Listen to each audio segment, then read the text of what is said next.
الحمد لله والصلاة والسلام على رسول الله وعلى آله وأصحابه أجمعين. السلام عليكم ورحمة الله وبركاته.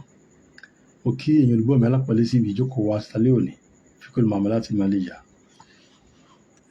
Kí ọlọ́ba kí ọba kí èyí tí a fẹ́ mẹ́nubà ní alẹ́ òní insha Allah ta'ala òun náà ni ọ̀rọ̀ Ànábì sallallahu alaihi wasallam tí ó sọ nípa ọ̀rọ̀ òwò tí ó sì jẹ́ bí ìkìlọ̀ fún olùtà olùrà pàtàkì jùlọ olùtà ọjà.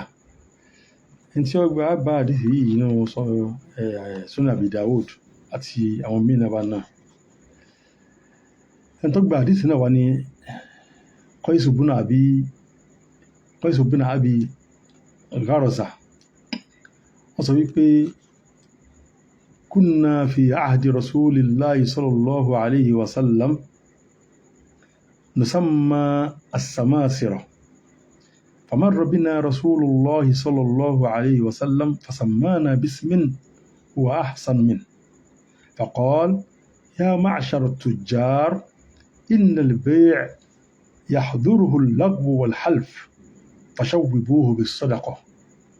النبي صلى الله عليه وسلم wọ́n sọ ó yẹ nígbà bí ọ̀rọ̀ tí Qais ibn Abi Gharza wọ́n sọ wípé ní ayé Ànábì sallallahu alaihi wasallam àyàn máa ń pè àlókọ kan wọ́n pè à ní àsàmásírọ̀ ní àwọn dìláàlì àtàmùsùn dìláàlì lọ́dọ̀ wọn báyìí wọ́n pè ní àsàmásírọ̀.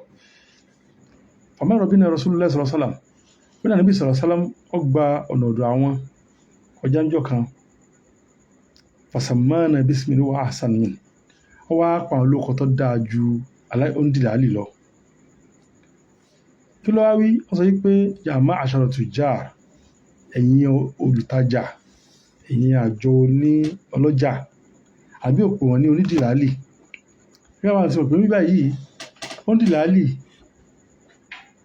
ó kọ tí wọ́n mọ̀ àwọn tí wọ́n mọ́ báyẹn ra ọjà àbí báyẹn ta ọjà tí wọ́n lọ báyàn wọ́n náà bí wọ́n ti wá ní tí ó ra ọjà bí wọ́n lọ báyàn ra ọjà. Insha Allah ta'ala gba ọlọ́run á mẹ́nu bá ọ̀rọ̀ tọ́jú mọ́ samsara insha Allah gba ọlọ́run ní oríṣi ọ̀sẹ̀ tí ń bọ̀ insha Allah.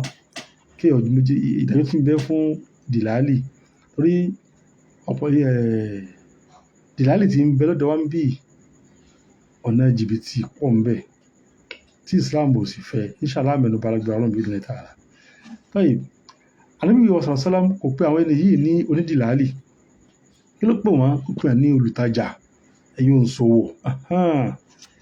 Ànábì sọ fún pé dájúdájú ọjà títà ọmọ mú ọ̀rọ̀ àṣìṣe ọmọ mú lọ́wọ́ o, ọmọ mú bí àwọn kankan tí ò dá lọ́wọ́ o tẹ́yìn tó ń tajà gan lè mọ̀ tàbí kọ́ mọ̀ kọ́ sájẹ̀ pé wọ́n fẹ́ kọjá rẹ̀ ọ̀tà.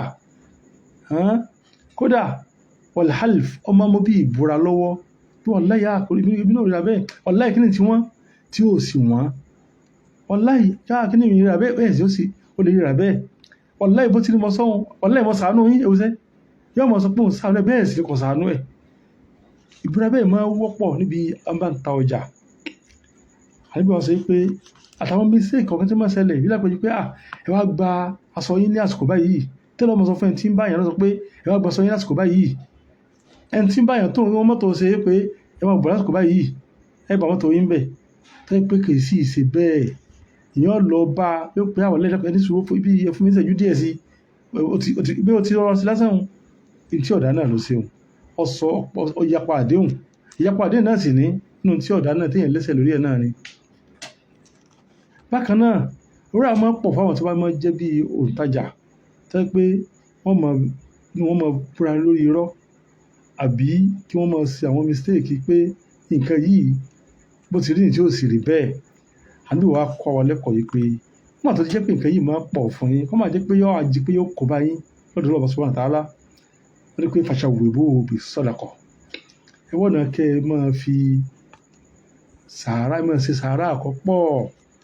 Sàárà yìí yóò padà yí àwọn nǹkan padà sí yóò yí padà àánú yìí kẹ́kẹ́ ẹ bá ti jẹ́ bí òṣòwò ọmọ ṣàánú ó jẹ́ pé gbogbo tó jẹ́ bí ọ̀nà sàárà téèyàn bá máa ṣe kí ẹ bá jẹ́ olówó ọmọ pọ̀ ń bẹ̀ dáadáa torí wá ti ń ṣe sàárà tí ń ṣe àánú fáwọn aláyàyà tí wọ́n nídìí àánú yóò máa jẹ́ ìparẹ́ àwọn àṣìṣe tí ń ṣe níbi ọjà tí ń tà fáwọn èèyàn bọ́yẹ̀ tí ń fẹnu ṣe ni o àbẹ́yẹ̀ tí ń fi ara rẹ̀ gẹ́gẹ́ sí bí akọ́sàdéhùn ọmọ mọ̀ọ́sẹ̀ àbí ọmọ sọ pé bí nǹkan ti rí ní tí ò sì rí bẹ́ẹ̀ lè jẹ́ sókè tá a fẹ́ pẹ́ alákèésí gbogbo àtà jẹ́ bí olówó ká máa ṣọ́ra níbi ọ̀rọ̀ tá a máa sọ tó a ti pé àwọn kan bíbẹ̀ tẹ́ pé ń ṣẹlẹ̀ tẹ́pá ọgọ́ mọ̀ wí táwọn kí kò sí bẹ́ẹ̀ wò ti wí o àbí ti kọ́ pé táwọn sì pé ká máa wọ́n àti máa wá ká máa ṣe ìtọ́rẹ àánú tí a ti ń ṣe ìtọ́rẹ àánú